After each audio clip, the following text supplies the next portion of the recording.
Feliz Natal!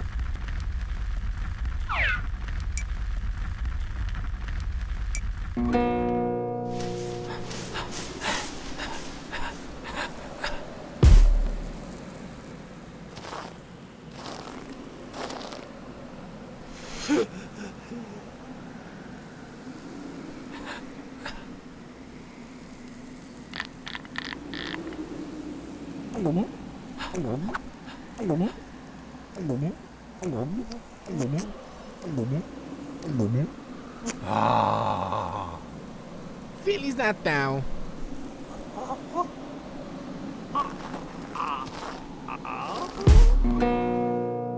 O que as pessoas realmente precisam esse Natal? O Natal não deveria ser a respeito do próximo?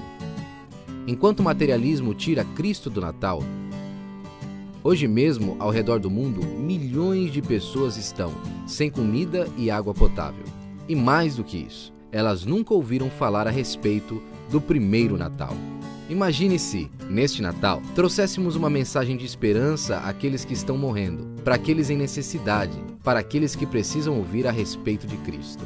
Com 1% do dinheiro que a gente gasta com presentes de Natal, podemos levar água potável para mais de 1 bilhão de pessoas no sul da Ásia.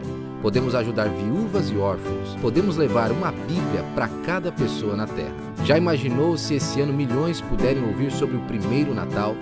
Jesus disse: qualquer coisa que você fizer a um desses pequeninos, você faz por mim.